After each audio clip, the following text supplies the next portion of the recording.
cesarás, tu obra acabarás. Más allá de mis errores, tú siempre estás. El tiempo que me das, para ti lo voy a usar. Tus manos y tus pies, yo seré, y tu luz brillará, del cielo caerá. En ti encuentro mi paz, a la muerte venciste y nada nos separará.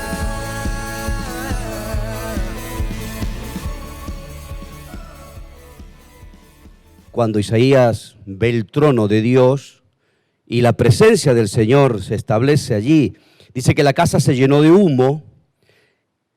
La palabra que conmueve es en el año en que murió el rey Usías. No fue en cualquier año, bien les decía hace instantes, no fue en cualquier momento. Isaías tiene una experiencia con la gloria, tiene una experiencia con el trono, tiene una experiencia con la divinidad. No fue cualquier momento, no fue cuando él lo disponía, no fue ni siquiera cuando él lo planeaba. De hecho, saben que tenía 20 años en el oficio profético. Y 20 años de profetizar en nombre del Señor, de repente un día tiene una experiencia con la gloria. Es llamativo. Es llamativo que alguien puede pasarse toda la vida creyendo en Dios sin haber tenido una experiencia con la gloria.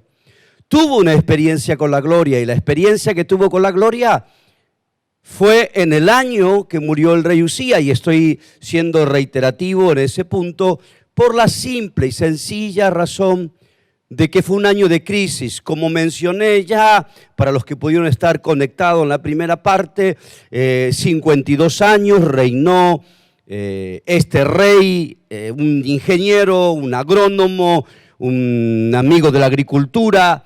Dice el libro de Crónica, construyó las torres de asalto, acueductos, una mente brillante, un ser humano increíble. Y cuando este hombre muere, se produce un desequilibrio social.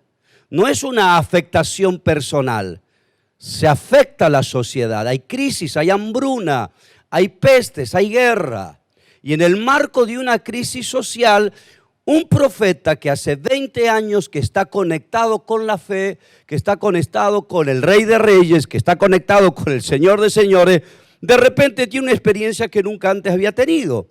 Y es la experiencia de la gloria. No trato de minimizar la crisis, la pandemia, por el contrario, suplico que cada uno se quede en su casa. De hecho, aquí está vacío.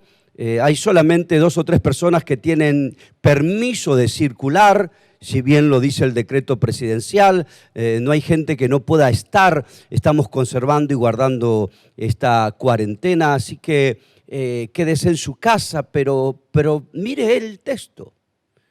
La crisis ha sido siempre una conductora para que la gente vuelva a Dios. La crisis ha sido una conductora para cambiar valores, para darse cuenta que no todo valía lo que parecía, el dinero, el negocio.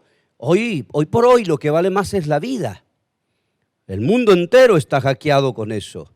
Noten que este señor murió leproso porque quiso ser sacerdote cuando era rey.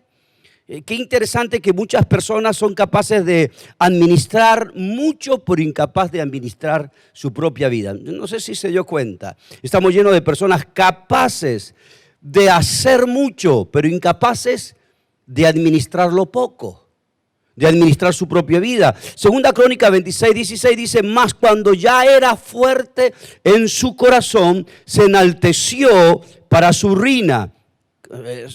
Llegó a un estado de sentir que lo había logrado. Un gobernante pensó que ya estaba habilitado por 52 años de éxito. Pensó que eso le habilitaba para cualquier cosa. Se engrandeció su corazón. Y un hombre de esplendor se derrumbó por un corazón enfermo. Y con él se derrumbó una sociedad. ¡Qué ironía! Que el mismo que construye es el mismo que destruye. Que el mismo que edifica es el mismo que derriba.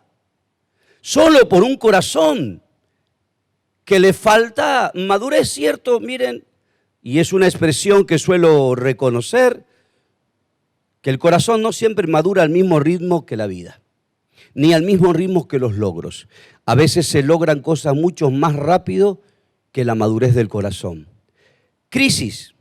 La crisis del corazón del hombre trajo hambruna, trajo miseria, trajo peste, después de 52 años de un extraordinario equilibrio. Engañoso es el corazón, dice la Biblia, ¿quién lo conocerá?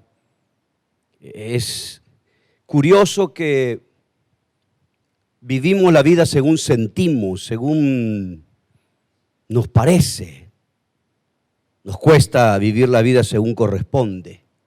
Y esto fue la verdadera crisis de una sociedad. ¿Cómo un hombre puede traer tantas crisis?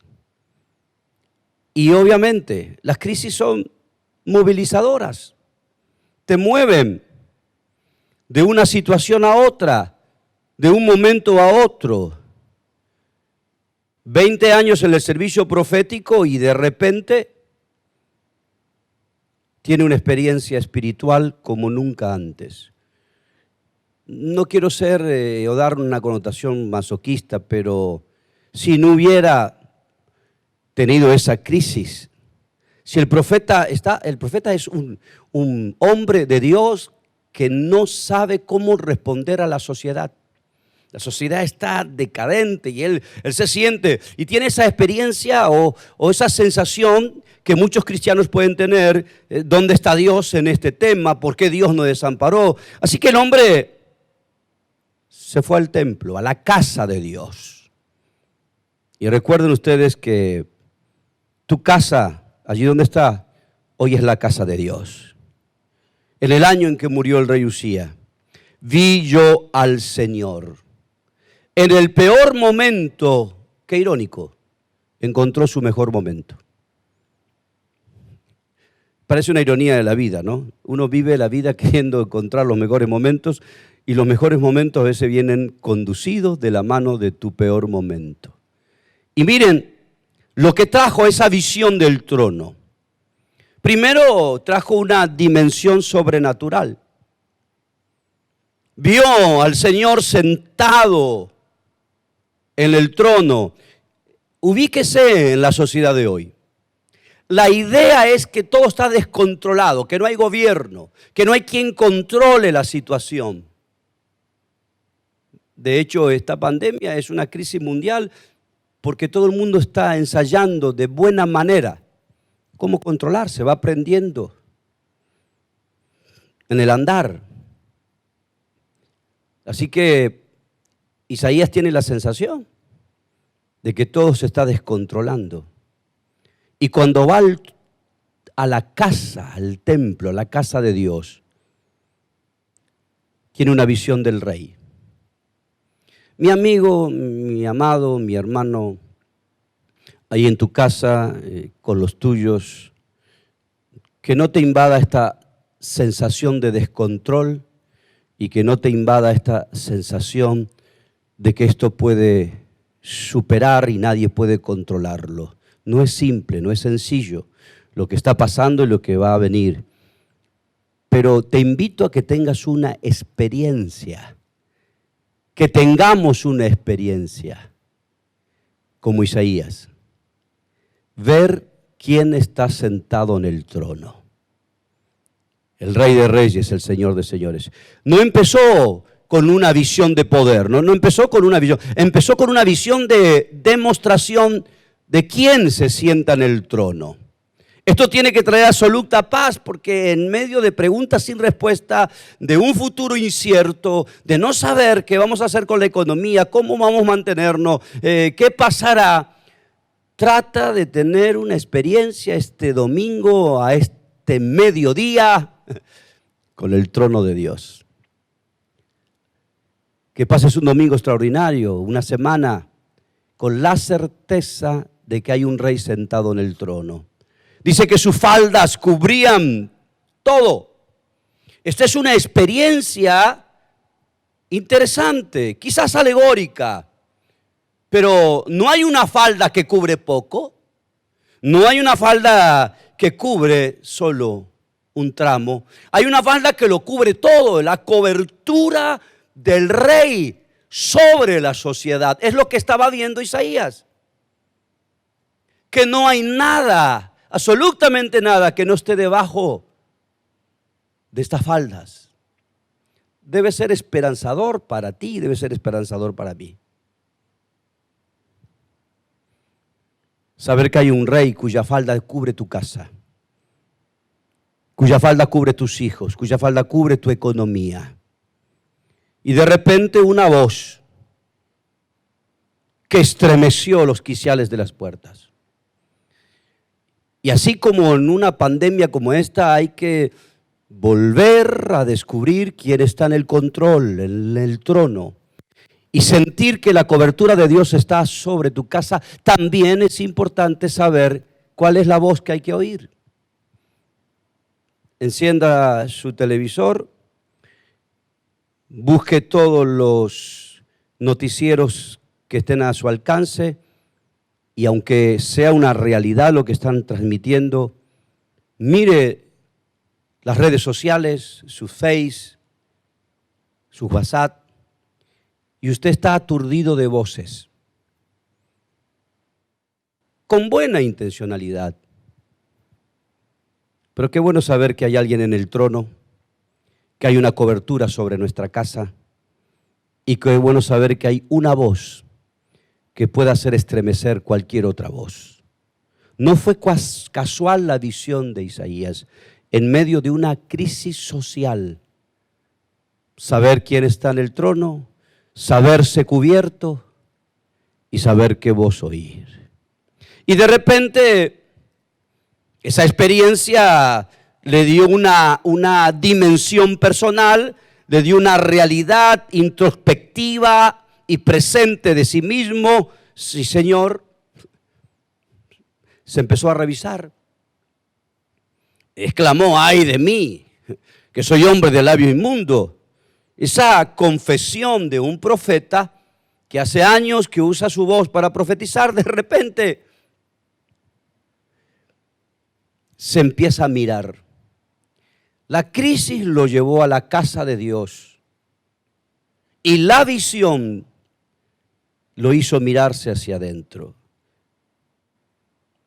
Tal vez, y solamente tal vez, este sea un tiempo para un altar familiar, el tiempo que nos toque vivir esta circunstancia de cuarentena, con la seguridad de quien está en el trono, de quien nos cubre, de quien nos habla, y un buen tiempo para una introspección, para mirarnos, para revisarnos. Escuchaba ayer en las noticias que la pregunta era esta: ¿cómo sobrevivir al estrés de la cuarentena? O sea, ya hay gente que está anunciando que no lo va a soportar.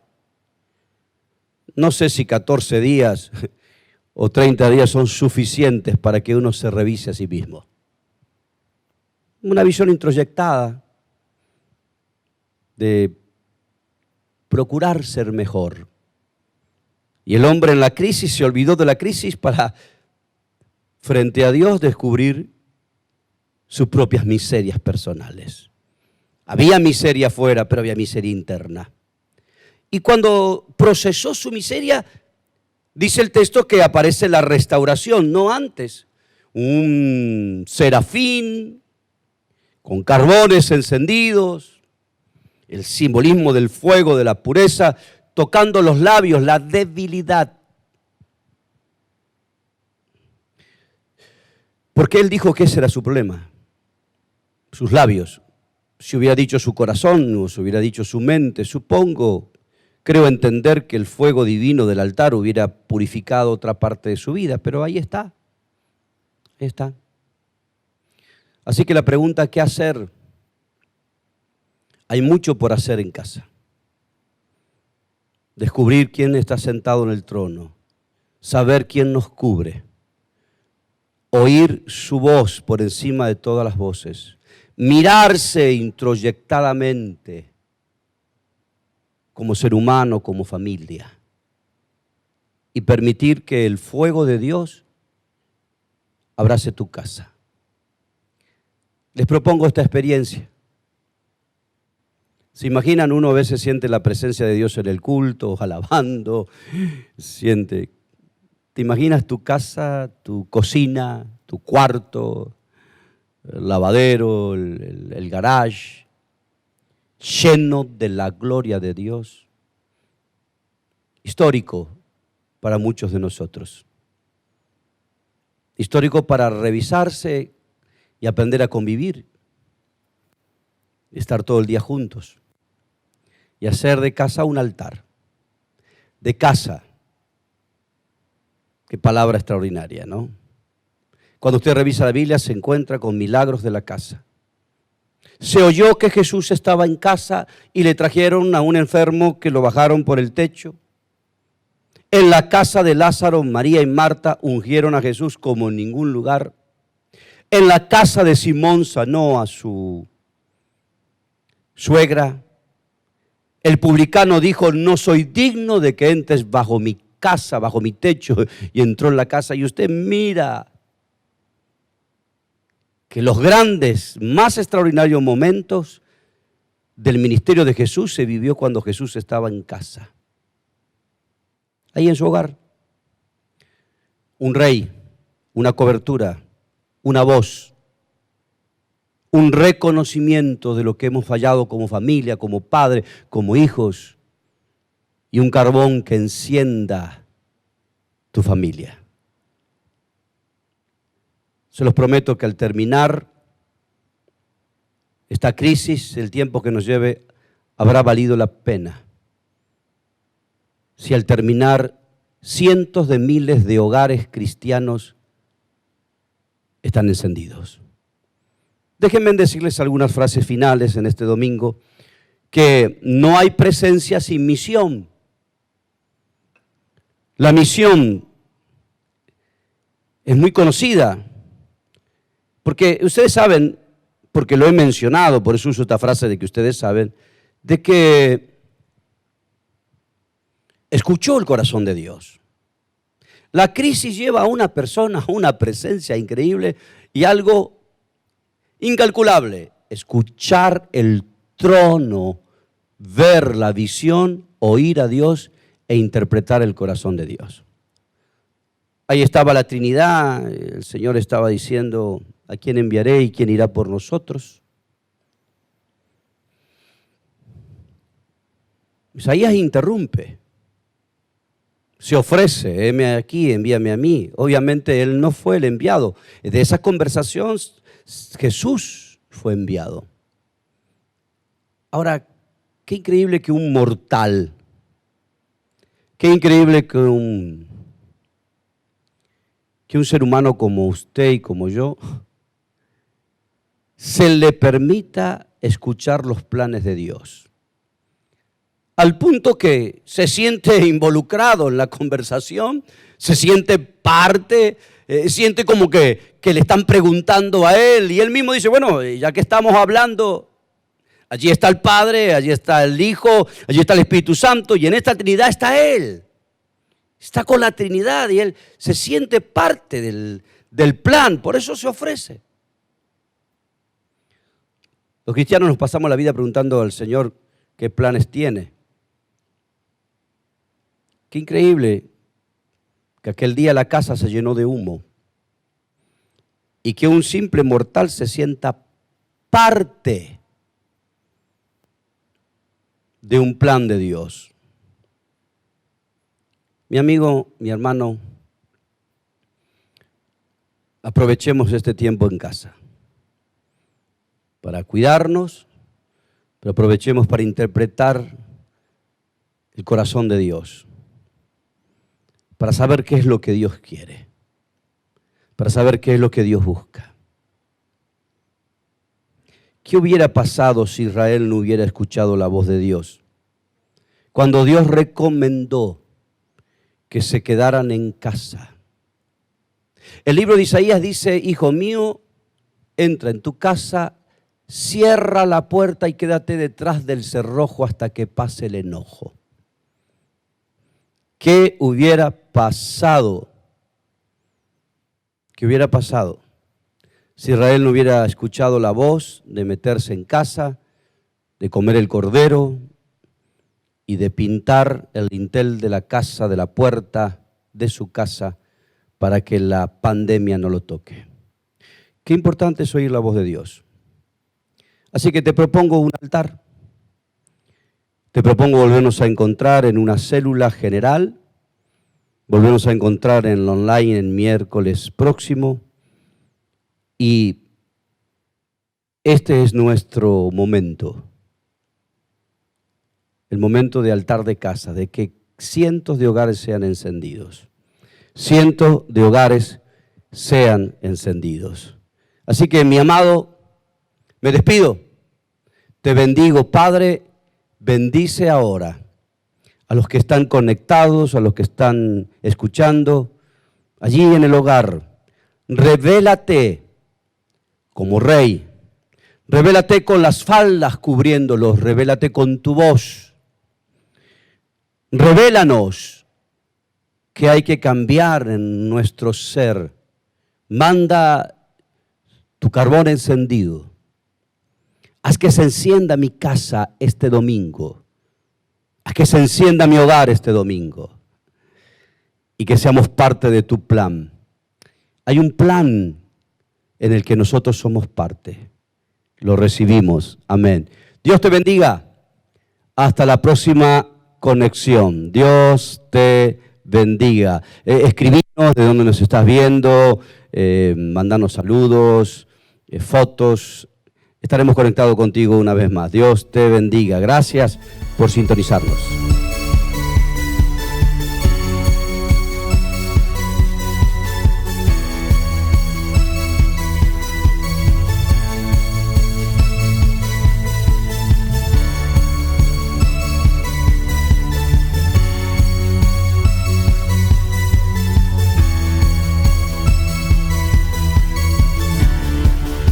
Tú no descansarás, tu obra acabarás.